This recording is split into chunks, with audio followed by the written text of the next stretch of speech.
Le parasha de la semaine qu'on va lire, Mirtzeh Shem, Shabbat, c'est le parasha de Shelach Lecha.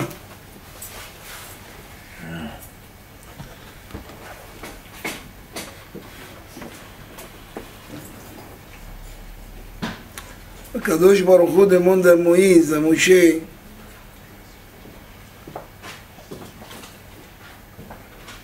d'envoyer des explorateurs, des touristes.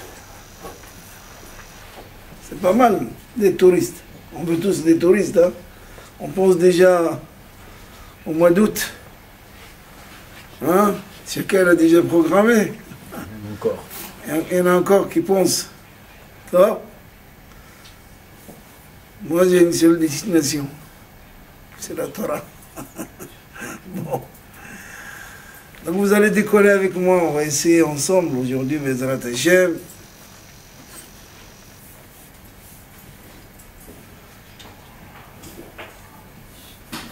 À vrai dire, c'est le parasha où les commentateurs de la Torah ils se sont tracassés la tête. C'est le mot exact. Ils ont beaucoup de difficultés à répondre à toutes les questions qui sont dans cette paracha.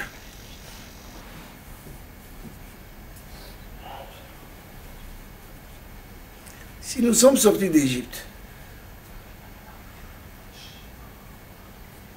si on a vu 10 miracles grandioses en Égypte, chaque miracle, c'était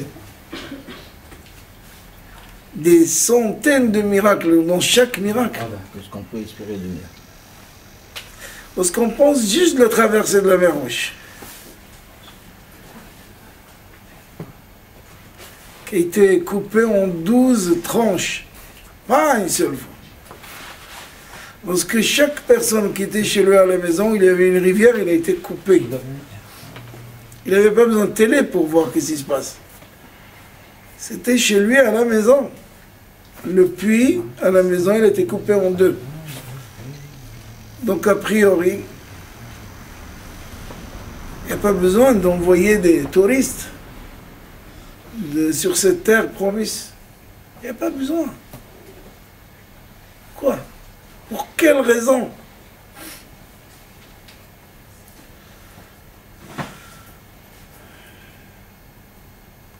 On a vu, on n'a pas seulement entendu les voix d'Akadosh Baruch Hu, mais on a vu les voix d'Akadosh Baruch Hu, voir les voix. Comment ça s'explique, voir une voix? On entend une voix, mais dans le mot Sinaï, on a vu les voix d'Akadosh Baruch Hu, on a vu. Kolot, Berakim.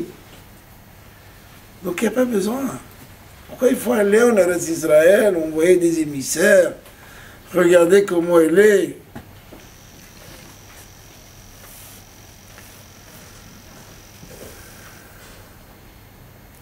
Et non seulement ça, on va prendre des princes, un Shechem. Chaque prince de chaque tribu, c'était quelqu'un. C'était un tzaddik, c'était un hacham. Il avait toutes les qualités. Et on va réunir une douzaine de ces personnages pour les envoyer.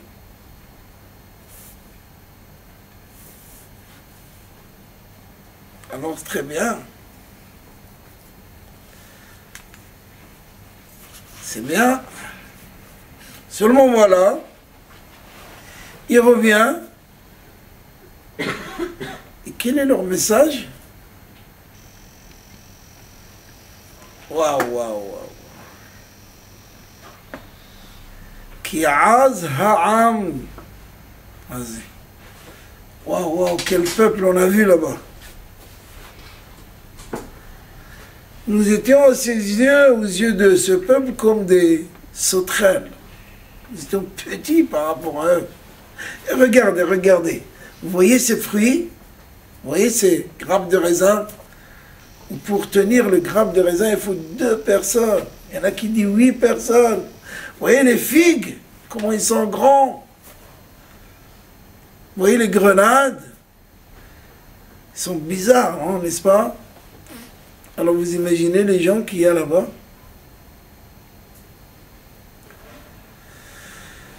Et ça a entraîné tout un peuple, au lieu de faire 6 jours de route pour arriver en Eretz Israël, la route d'Égypte à Ashkelon, même à Dodan, c'est quelques jours. Admettons, 1 semaine, 15 jours. On a été punis de rester 40 ans. C'est pas quelques mois, c'est pas quelques années. 40 ans de désert. Et pourquoi cette punition?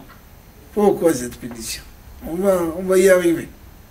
Je vous donnerai quelques minutes à la fin pour des questions. Et non seulement 40 ans dans le désert, c'est que chaque année, le 9 Av, Tisha B'Av, chacun creusait sa tombe. Tous ceux qui avaient plus de 20 ans à la sortie et moins de 60 ans, ils creusaient leur tombe. Ils passaient la nuit là-bas. Celui qui ne se levait pas, on l'enterrait. Il n'y avait pas besoin d'aller chez Ben Amon. Direct. Chaque année, plus de 15 000 personnes qu'on enterrait dans le désert. C'est atroce. Faites le calcul. Des dizaines de milliers.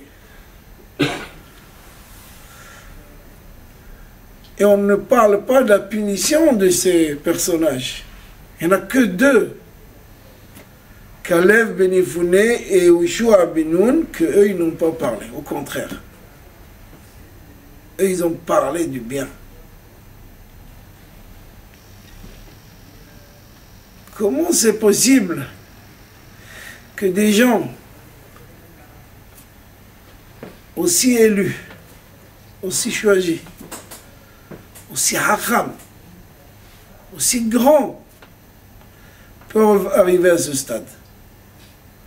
Il faut qu'on essaie de comprendre ensemble.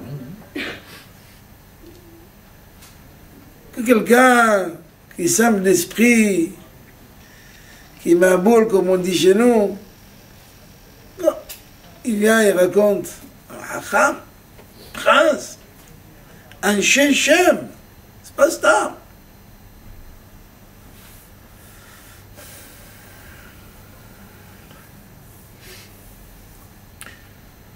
Il y en a aussi qui disent, ils ont raconté ce qu'ils ont vu, c'est vrai. Mais la manière où ils ont raconté la chose. Je peux dire, regardez, vous voyez ces fruits, c'est les fruits de Eretz Israël.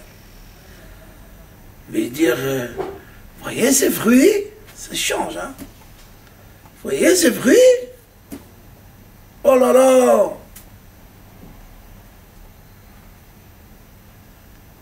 Comment on dit, comment on fait taire un enfant? La bonne manière. La bonne manière. On peut lui dire, tu vois, comment tu fais toi? Non, moi j'ai abandonné, je fais plus. Il a abandonné, il est tranquille. Il laisse faire ce qu'il veut.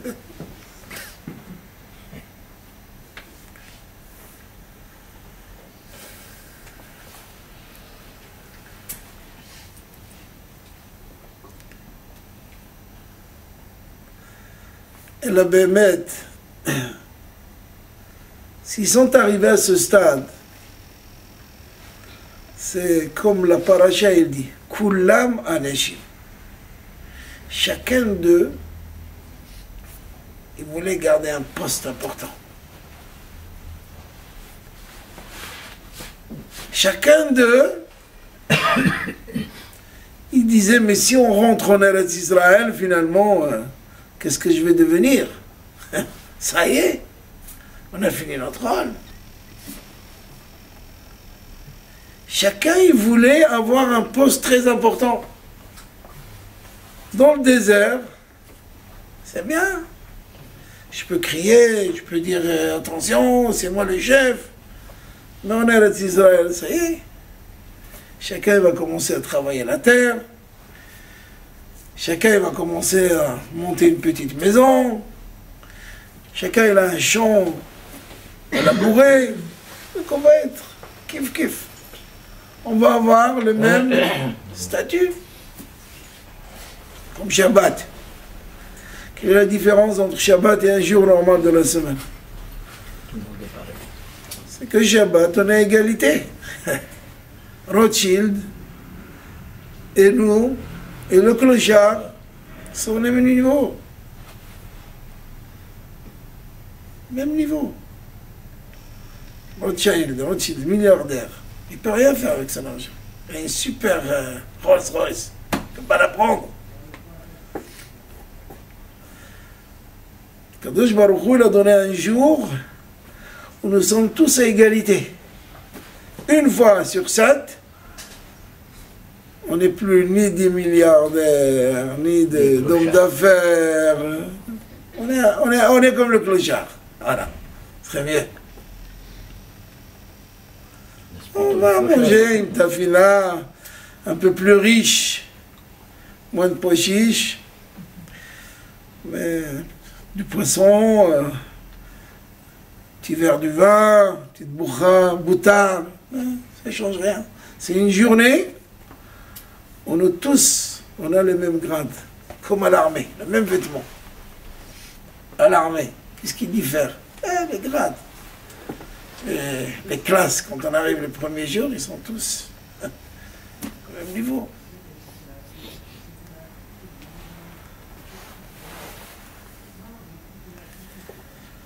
Donc, le souci de ces personnages, c'était mais qu'est-ce qu'on va devenir? C'est-à-dire, ils ne pensaient plus aux autres, ils pensaient à eux.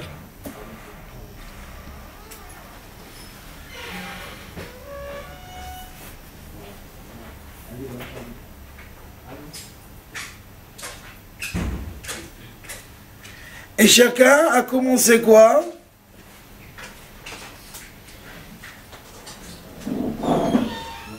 Il veut devenir le manik, il veut devenir le guide. Chacun, il veut être un guide. Chacun, il veut être le président. Le premier ministre.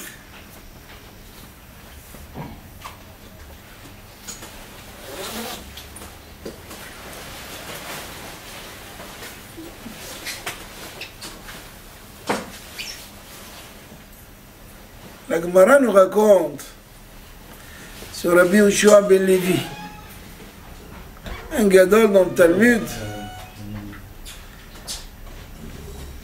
qui a voulu rencontrer Eliyahu Hanavi.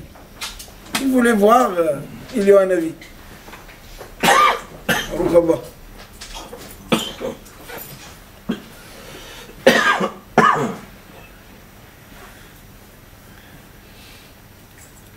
C'est pas mal de vouloir rencontrer Eliyahu Hanavi, mais il faut avoir la qualité. Nous, on le rencontre à chaque Brit Mila. Vous savez que chaque Brit Mila, Eliyahu Hanavi vient. C'est pour ça qu'on fait la chaise d'Eliyahu. Mais lui, il voulait le rencontrer physiquement. Nous, on sait qu'il est là. Mais lui, il voulait le rencontrer. Et on peut rencontrer Eliyahu Hanavi. Il faut prier, il faut jeûner, il y a tout un... Hein? Un programme. Il y a un programme. Si quelqu'un connaît le programme, et il le fait parfaitement, il peut rencontrer Eliyahu Hanavi, aucun problème. Et le Riba, Rabbi Yoshua ben Levi, il le fait comme ça. Il dit pourquoi pas, vous voyez les, et Eliyahu Hanavi s'est présenté à lui. Shalom, moi je l'embrasse, tout va bien, comme en Israël, hein. Manishma. Besséder. Alors voilà, tu as voulu me voir, tu as voulu me rencontrer, je suis là. Qu'est-ce que je peux faire pour toi? Il dit, je veux vivre avec toi une journée. Je veux voir comment tu te conduis. Il dit, Vakasha. Il y a une chose. On commence, on démarre, mais tu ne me poses pas de questions. Ils ont démarré la journée. Ils sont arrivés chez un couple de vieillards. Ils ont frappé à leur porte, ils leur ont ouvert la porte, ils sont rentrés. Ils ont été bien accueillis, ils ont donné tout ce qu'il faut. Seulement, le matin, avant qu'il y ait un avis quitte le lieu, il a donné un coup à la vache. Ils avaient une seule vache. Et la vache est morte. Ushua Milevi ne comprenait pas. On était bien reçus. Ils ont que cette vache pour avoir un peu de lait, un peu de beurre. Non, non, explique-moi. Il dit, attention, qu'est-ce qu'on a dit? Si je commence à commenter, on va arrêter. Ok. Au revoir. Le couple s'attristait. Maman l'a sauté. La vache est morte. Nous, qu'est-ce qu'on aurait dit? Ils ne nous ont pas apporté le mazal, ces deux-là. Ouais. Non? Ils arrivent sur un autre lieu.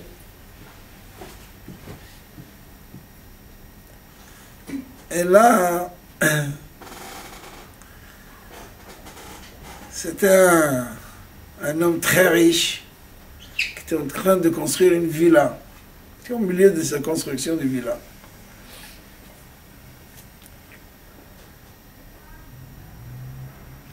Et ils ont frappé à sa porte. Ils étaient mal reçus. Très mal reçus.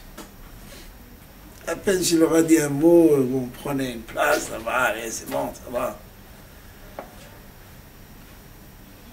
Au milieu de la nuit, il y a un ami, il appelle Abou Sham Levi, il dit, viens, prends le métrage. On va calculer. Le lendemain matin, c'était un palais. Vous ne comprenez pas.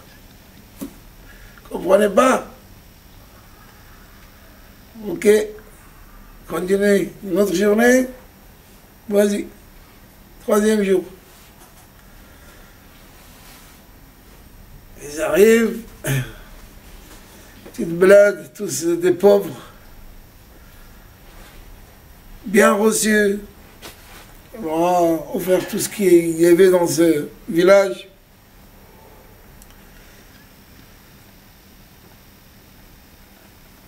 Et il y a un ami, il leur fait une bénédiction. Que Dieu fasse que vous aurez un guide dans cette ville. Un unique guide.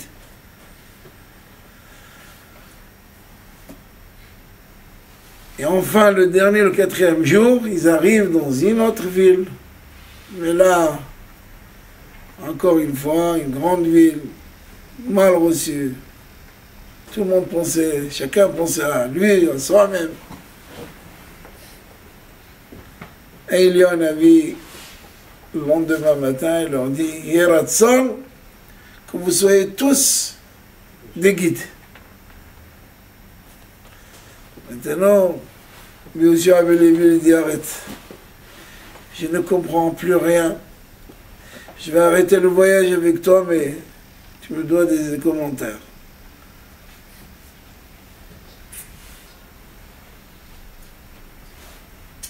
Il a dit, les pauvres, j'ai vu que la femme allait mourir.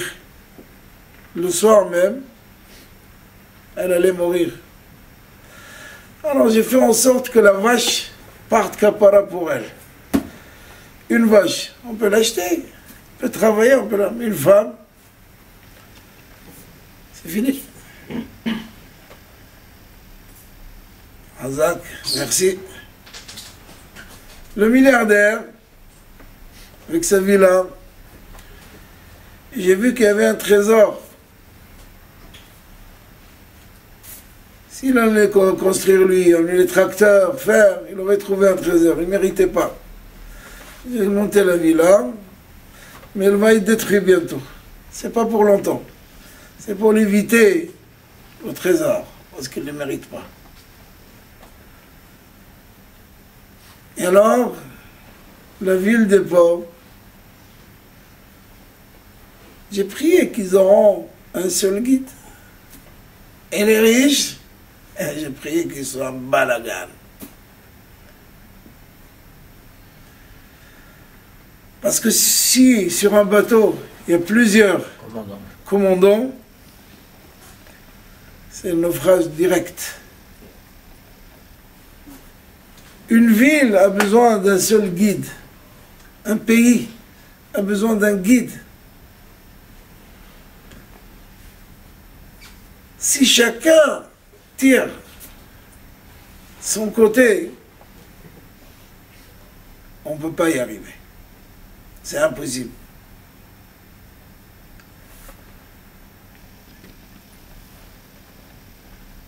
Donc finalement,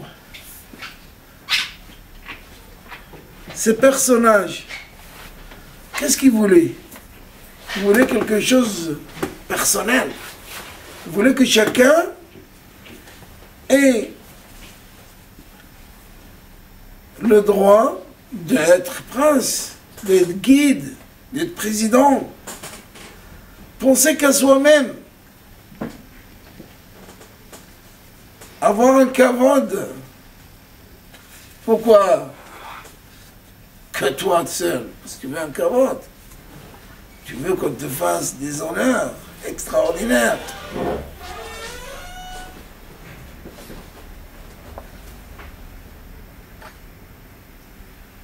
Elle a bien au contraire.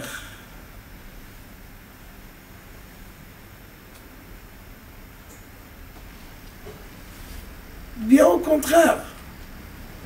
Quand on commence à penser qu'à soi-même, on oublie complètement l'autre.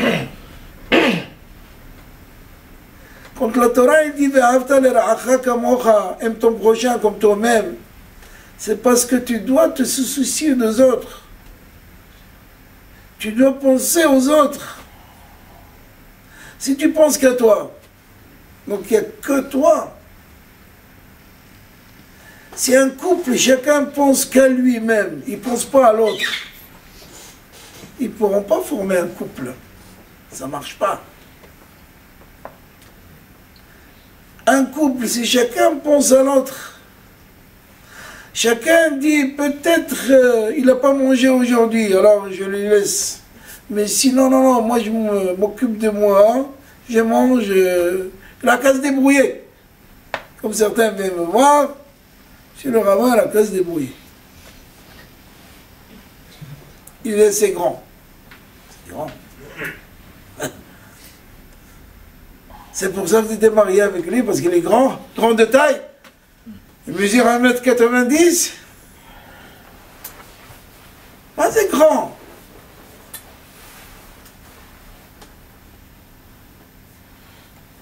Lorsque quelqu'un cherche kavod, des honneurs, ne peut pas tenir la route. Quel était le problème de Haman? Haman était goy. Il était milliardaire. Il avait plus de 270 enfants. Il était le vice-roi. Ahashverosh, après Ahashverosh, Haman. Quel était son problème? Pourquoi ce petit Mordechai, avec sa longue barbe, ne me fait pas comme ça? Voilà. Mais tu as le monde entier avec toi. Mordechai Ayehudi lo ichra velo ishtahave. Mordechai ne se prosterne pas. Parce qu'il y avait toute une histoire entre eux. C'était son esclave. Chaque fois où il s'approchait, il voulait lui sortir l'acte de... Donc, Mordechai, c'était son esclave. Maintenant, il a pris de l'ampleur, il est le vice-roi, il est un grand ministre, premier ministre. Il a tout raté, il a tout perdu. Il a été pendu, lui, ses 10 enfants, tout a été. Pourquoi? Un peu de kavod. Il veut encore un petit peu. Ça ne suffit pas. Tout le monde lui dit, Aman, il y a un seul, unique, un petit juif, qui était au portail de roi, qui avait un poste important, Mordechai. Lo ikhra, lo mishtahave. Sourd. On ne peut pas. Il se faisait comme idole. On n'a pas le droit. Yerovam ben Nevat, qui était le roi d'Israël pendant plus de 40 ans. Hata ve'ihtit Israël, il a fait fauter tout le peuple d'Israël. Quel était son problème? Dieu l'appelle. Il dit, viens. Fais tchouva. Hacham Gadol. Hacham Gadol, le roi d'Israël. Il lui a dit, fais tchouva et je t'accompagne au Gan Eden. Et tu sais qui c'est qui va être avec toi? David Amelech. Il y a David Amelech. Il y a toi, Yerovam ben Nevat. Ensemble, on va rentrer au Gan Eden. Et Yerovam lui dit, mais qui le premier? Qui c'est qui va faire le premier pas? C'est normal. David. David, il n'a jamais fauté.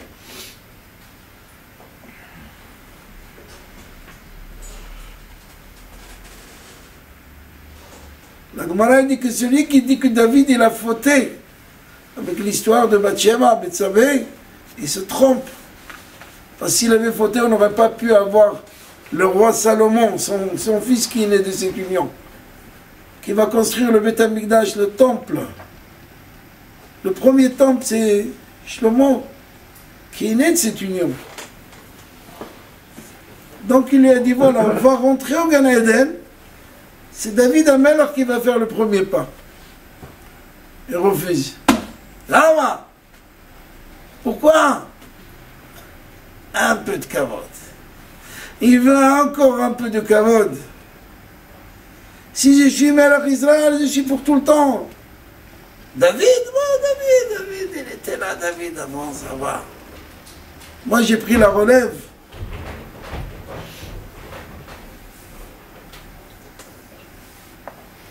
Mazé, Moray, Rabotai, qu'est-ce que c'est la Kina, la Ta'ava? Le Pirkei Avot, il dit la Kina, la Ta'ava, la Kavod, Motsiim et Adam min ha'olam. Quelqu'un qui a la Kina, la jalousie, la Ta'ava, l'envie, il veut un peu plus de Kavod, ça le fait sortir de cette planète. Il n'appartient plus à ce monde. Il est sur une autre planète. J'ai entendu qu'en Amérique, ceux qui voient un petit peu ce qui se passe dans le monde, ils dévoilent chaque jour d'autres planètes. Tous les jours, ils dévoilent. Alors, ils ont commencé à les vendre. Il y a des acheteurs. Telle planète, elle s'appelle Monsieur. Il achète une planète. Un jour, quand sa femme le jette de la maison, il va sur la planète, il n'y a aucun problème. Pour arriver là-bas, il faut une satellite, il faut 500 ou 1000 années de voyage à la vitesse de la lumière. Voilà ça. Il croit qu'un jour, il va appuyer sur un bouton, il est là-bas. Pourquoi pas? Et il a toute une planète. Et sa femme sur une autre, ça va. Il faut des météores pour se rencontrer.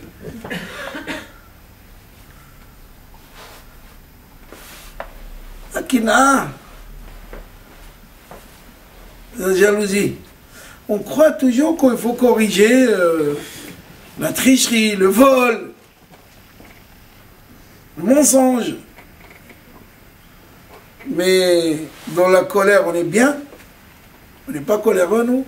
Ça va? Ou quand on se met en colère, on khlat. Et l'envie.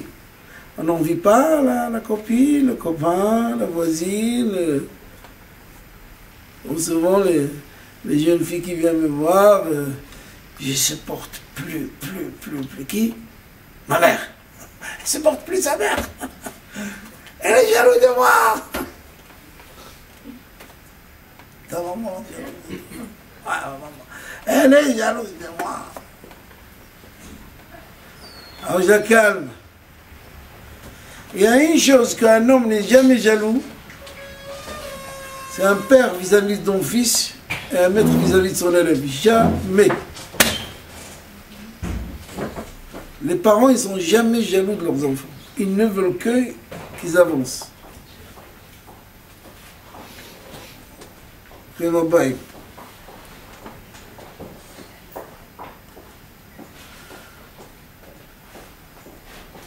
Un père, une mère, elle veut que la réussite de ses enfants. Il est le problème.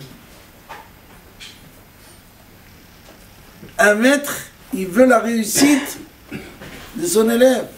Quand l'élève est réussi, qui a la gloire? Le maître. Il a étudié chez elle.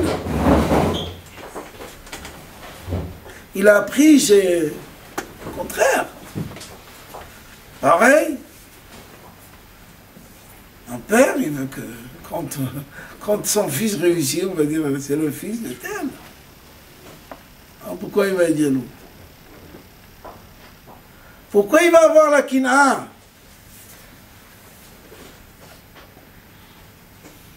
Celui qui a la kina, celui qui a la jalousie, la gava, l'orgueil, kavod, cherche kavod.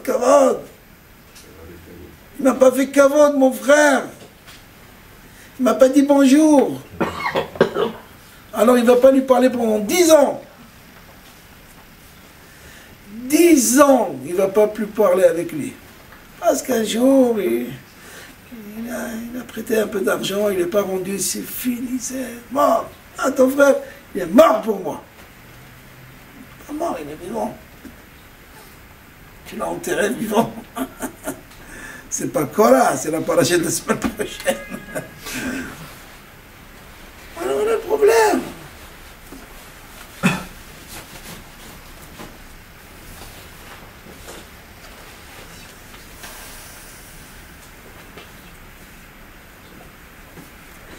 Et bien, la paracha, elle dit que Moshe Rabbeinu a béni Yehoshua, son élève, par la suite. C'était le seul qui a été béni par Moshe avant que toute l'équipe sorte pour explorer la terre. Pourquoi Yehoshua? Pourquoi il a béni Yehoshua?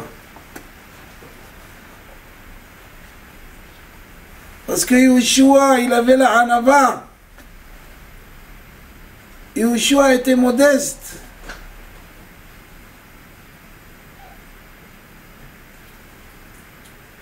Les autres, ils étaient remplis d'orgueil. Ah, Shechem, Anachim. Mais ils étaient remplis d'orgueil. Qu'est-ce qu'on va faire en Eretz Israël? On va rentrer en Eretz Israël, mais qu'est-ce qu'on va faire? Le Zohar HaKadosh, il dit, c'était leur souci. On va rentrer en Eretz Israël, mais qu'est-ce qu'on va devenir? Mais où est ton problème? Si en Eretz Israël était Shamash, tu nettoies le Beth Midrash de Moshe Rabbeinu, c'est mal? Donne-moi maintenant, je nettoie le Beth Midrash de Moshe Rabbeinu, quel plaisir! Rien que voir Moshe Rabbeinu devant moi. Ou une femme qui apporte un thé à Sarah Imenu. Imaginez une femme qui apporte un verre de thé avec des pépins ou là, avec quelques gâteaux marocains. Un plaisir. Où est le problème? Et là, ça c'est le Sarut Mohin. Quand le cerveau est trop serré, quand l'œil est trop enfermé, je vois que ma petite boîte à moi, je vois plus les autres. Je finis par voir personne. Il y en a qui sont enfermés dans leur maison pendant des années.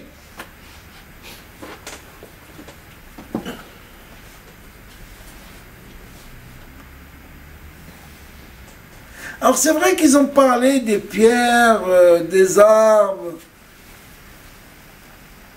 Qu'est-ce que ça change? Si je parle comme c'est un mort maintenant, je lui dis, ou sur ce mur-là, je maudis ce mur, qu'est-ce que ça change? Ça ne change rien.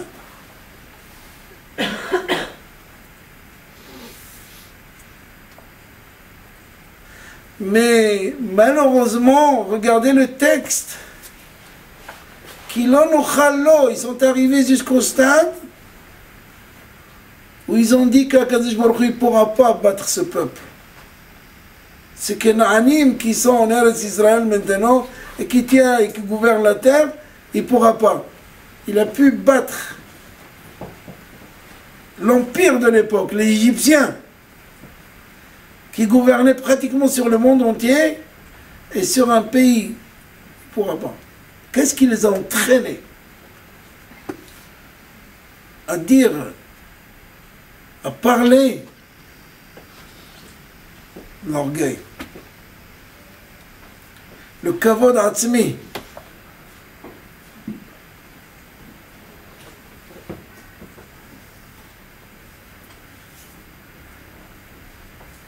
et ça, Moray Rabotai, mes chers amis, on peut le détruire que par la émouna. Tout ce côté qui est négatif, on peut le détruire que par la force de la foi. C'est pas Stam qu'à la fin de la paracha, il nous parle des tzitzit. Il faut porter une tzitzit. Qu'est-ce qu'elle a, le tzitzit, de spécial? Qu'est-ce qu'elle fait, une tzitzit? Il y a quelques fils qui sont tirés des quatre côtés et c'est elle qui va faire rappeler qu'Akadosh Baruch Hu gouverne. Comment elle va le faire rappeler? Parce qu'il y a un fil, il y a un seul fil de trélet, bleu azur.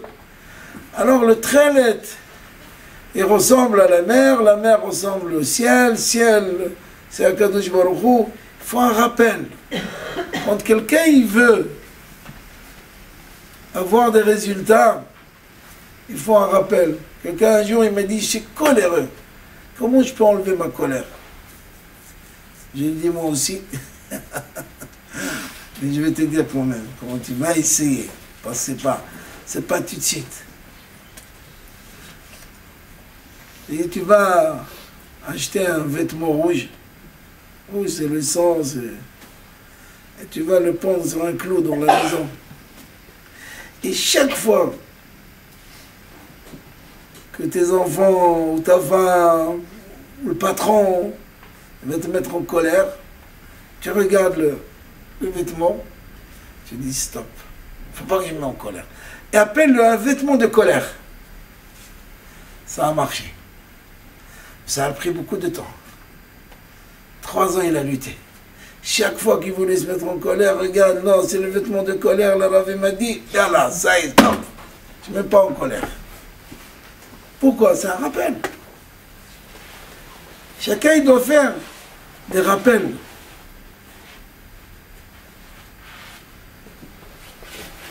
Un rappel.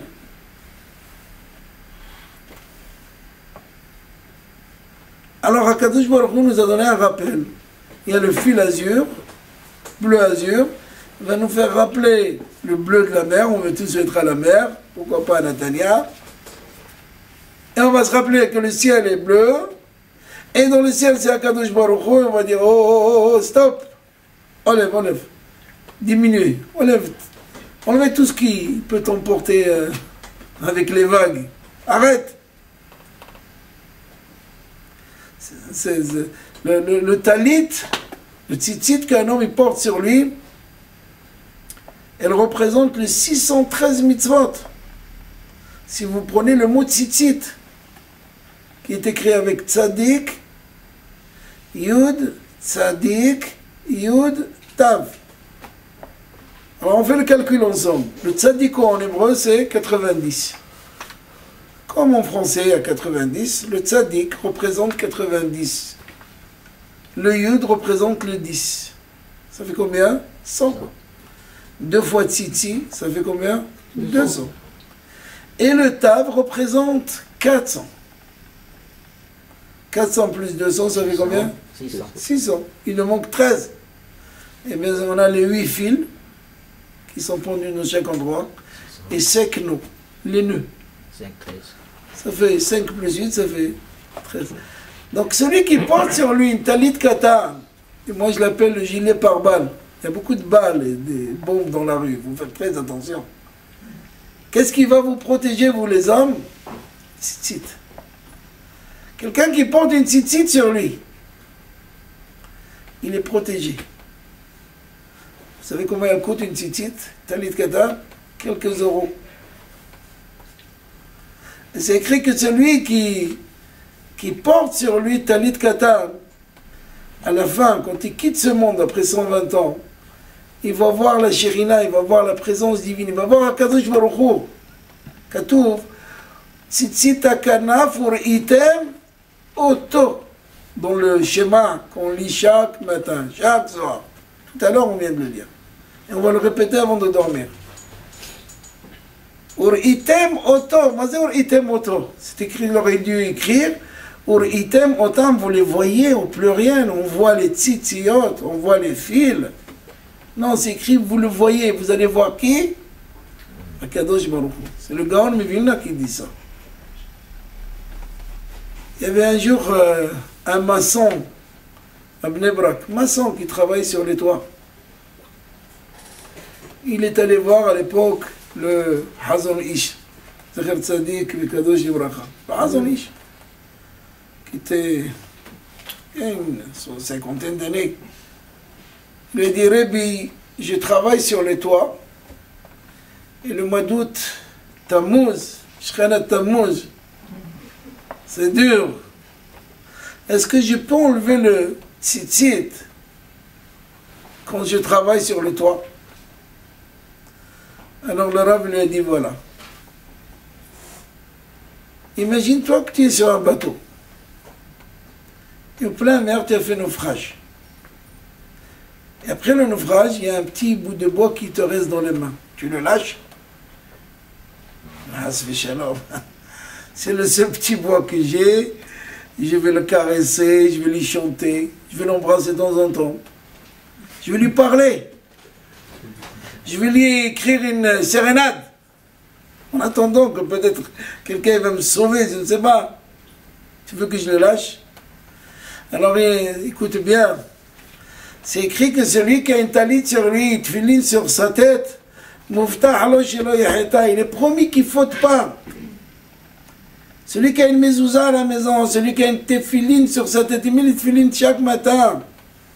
5 minutes de tefilin. Il porte une talit, il est promis qu'il ne faute pas. Il n'y a pas de faute qu'il va faire. Et toi, tu es sur le toit, tu n'as pas de barrière, tu es tout seul, tu n'as aucun mitzvah qui te protège. Tu vas enlever le talit katan? Et dire, Rabbi, j'ai compris, à partir de demain, je mettrai 2. Pour être encore plus blindé qu'aujourd'hui. Parce que les mitzvot, ils font renforcer la émouna de l'homme. Quand un homme il donne de la tzedaka, alors il a moins quelques pièces de sa poche. C'est normal. On a donné de la tzedaka, j'ai 100 euros, j'ai donné 10 dans les années 90. Eh bien, au contraire, il lit la Torah. Tu sais qu'est-ce qui te reste? C'est pas les 90, c'est les 10 que tu as donnés. C'est les seuls qui vont te rester. C'est le seul que tu... C'est ces choses-là que tu vas posséder à la fin des temps. Les mitzvot que tu as fait. Quelqu'un voulait un jour déménager dans une ville. Des fois, on en a marre, on veut changer. Oh, on a trouvé un poste. Donc il va. Peut-être il était chez un rabbin, il lui a dit change d'endroit. Il arrive. Il a dit je vais pèleriner. Il a vu le cimetière avant de rentrer dans la ville, rentrer dans le cimetière. Je vais pèleriner les tzadikim qu'il y a dedans.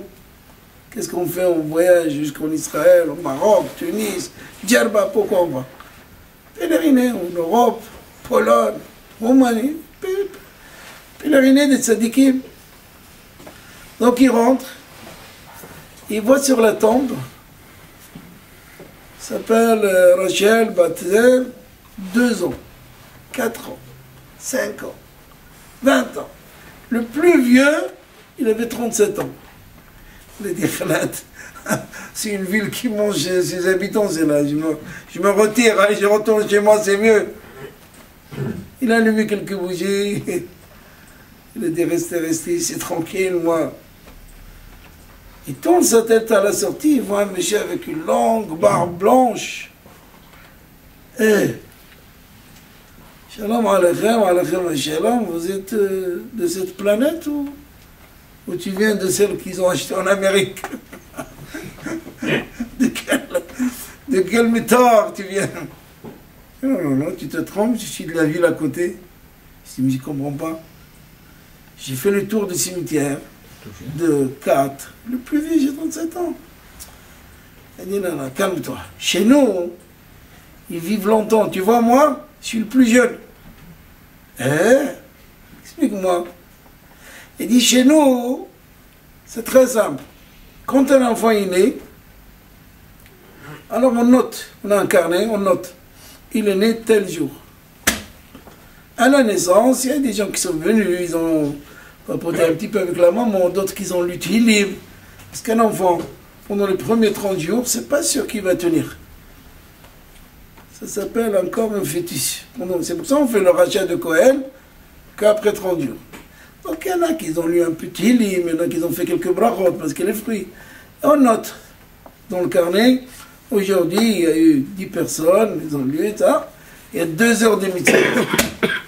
Brit Mila, qu'est-ce qu'on a parlé de Torah, qu'est-ce qu'on a fait? Il y a 8 heures de mitzvot. Et ainsi de suite. Et chacun est sincère avec soi-même. Plus le temps il passe, il écrit. Dans ce carnet, il écrit. Yallah. À la fin, quand il meurt, on prend, on écrit ici, il est enterré, et Yaakov ben Shmuel, 37 ans. Il a fait dans sa vie, il a 120 ans, mais 37 ans, c'est des mitzvot. Sur le kever, on écrit netto.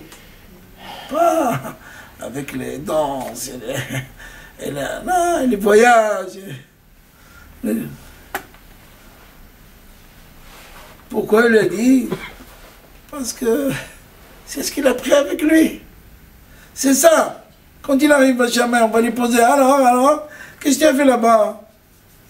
Il dit, voilà, tout est écrit dans le carnet. Il n'y a pas besoin. On prend le carnet, on regarde. C'est la vérité. C'est vraiment ça. Un homme, quand il arrive au Olam Haemet après 120 ans, ou une femme, on va lui demander, alors, tu as étudié? Kavata itim la Torah? C'est une des questions qu'on va lui poser. La deuxième, on va lui dire, alors, tu es venu avec des bonbons ou là, j'étais avec des bonbons? Tu as procréé? Piria Verivia, un homme, il arrive au Olam Haemet, on va lui demander. Hein. C'est écrit que pour participer dans la construction du monde, il faut avoir des enfants. On va lui poser la question. Comme il m'a dit, un monsieur est venu me voir, je cherche une kala. Il dit, quel âge tu as? Il me dit 38 ans. 38 ans. Et depuis combien de temps tu cherches à se marier? Il dit, ça fait 4 ans. 34 ans, il n'a rien fait. Il y a 20 ans que tu dois commencer. Si tu as étudié la Torah, à 22 ans. À 18 ans, si tu vas selon la... À 38 ans, tu commences. Ah, tu as le temps encore. Il y a encore le temps.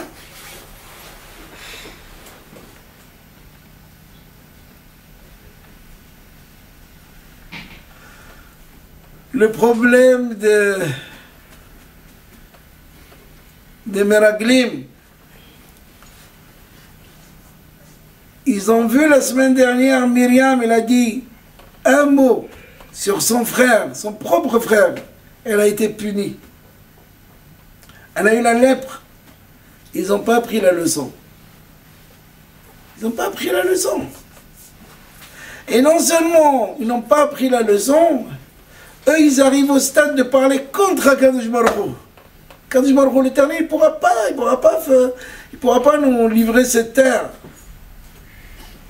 C'est pas possible. Les gens là-bas, c'est des géants, c'est difficile, c'est un pays. Oh.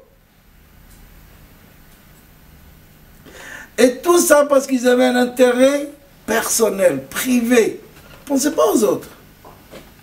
Parce que s'ils pensaient aux autres, l'affaire est close. L'affaire est réglée. Ils pensaient à eux. Chacun, il voulait être le pivot, le moteur.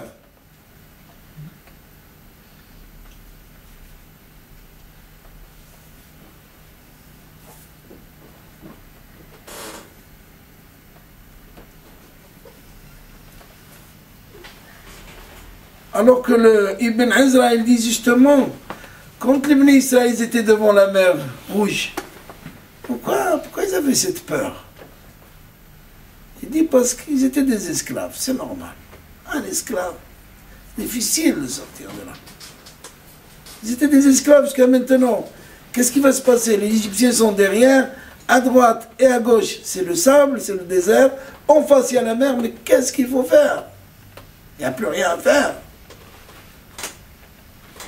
Alors il y avait un Nahshon ben Aminadav qui se jette à la mer et qui nage, et quand l'eau il lui arrive à la bouche, voilà, la mer s'ouvre. Après il y a eu beaucoup de Nahshon, il n'y avait pas que lui, mais une fois que quelqu'un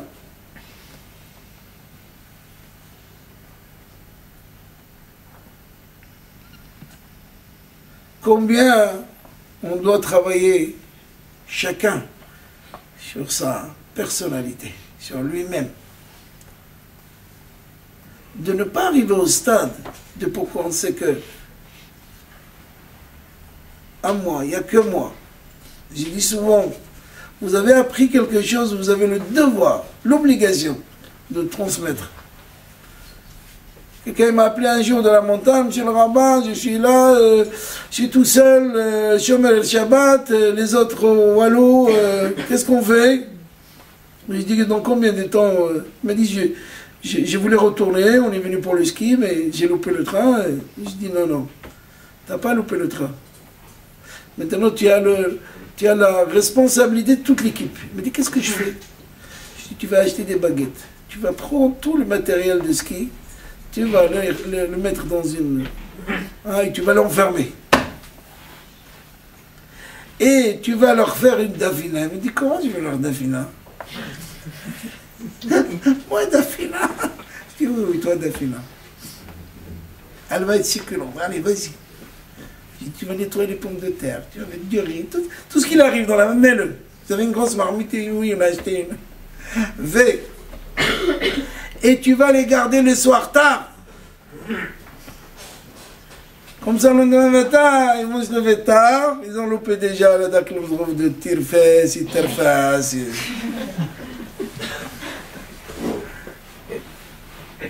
Et achète une bouteille de whisky, car il leur donne un peu le soir. Et chante, prends ton livre et apprends-les. Il m'a appelé après Shabbat. Il m'a dit, toute l'équipe était chômeur Shabbat. Il y en a des chômeurs Shabbat, mais eux, ils étaient des chômeurs Shabbat. Vous imaginez? Et la dafina, comment elle était? Elle me dit, waouh. On n'a jamais mangé une dafina pareille. Que je t'ai mis dedans, elle me dit, j'ai mis du poisson, j'ai mis Khalouida, elle me dit. Ça a marché. Si on fait les Shem Shamim, ça marche. Mais si on suit Allah, Allah saute. Il me dit, j'ai compris pourquoi j'ai resté là-bas. Pourquoi j'ai loupé le train. Un effort, un petit effort. Le fils de Marco. Hein? Il m'a dit, j'ai réussi à mettre tout le monde autour de la table. On a chanté. On avait 2 sidourim.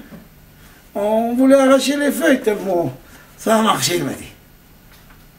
J'ai raconté les histoires que j'ai apprises avec toi. J'ai fait. Le lendemain, il m'a dit, on a fait Shema, on a fait... Ça a marché. Il manquait juste le Sefer Torah. Mais c'est ça mon rêve à bataille. Si chacun est un petit peu mohel à la kavod, il descend de son kavod, il accepte de dire je suis dans l'erreur, un petit peu dans l'erreur. Parce que Hasvi Shalom, des choses pareilles, ne pardonne pas. Regardez, il nous a pardonné le veau d'or. Vous imaginez le veau d'or, on a fait le veau d'or. Moshe Rabbeinu a pleuré un petit peu, il lui a fait un peu, Kadosh Baruch Hu, Shouya, il nous a pardonné. Salahti kidvarecha. On l'a dit Yom Kippour. C'est quoi Yom Kippour? Yom Kippour, il est venu à cause du Hegel, à cause du veau d'or. Et ici, Dieu ne les a pas pardonnés. Il n'a pas pardonné. Ils sont morts tous dans le désert, des milliers, les 10 explorateurs, je ne peux pas vous dire l'atrocité qu'ils ont passée. Comment ils sont morts? Pourquoi? Parce qu'il s'agit d'autrui. Le veau d'or, c'est entre nous et Akadosh Baruch Hu. Akadosh Baruch Hu, il dit, bon, vous pouvez faire 10 veaux d'or. Avec moi, ça va, je vous pardonne. Vous ne me comprenez pas, c'est pas grave. Pour comprendre Dieu, il faut étudier la Torah. La Torah, c'est le plan de Akadosh Baruch Hu. C'est le plan de Akadosh Baruch Hu. Comprendre qu'est-ce que c'est Akadosh Baruch Hu, et je dis souvent, il est en nous. Il est à l'intérieur. Plus on lui met de la place, plus il est là. On cherche où ça? Il n'y a pas à chercher, c'est toi. Kibefira. On cherche d'aller à Himalaya, on cherche d'avoir d'autres philosophies. On a la meilleure et la vraie, la plus belle philosophie. Elle est là. Qu'est-ce que vous cherchez? Qu'est-ce que vous cherchez?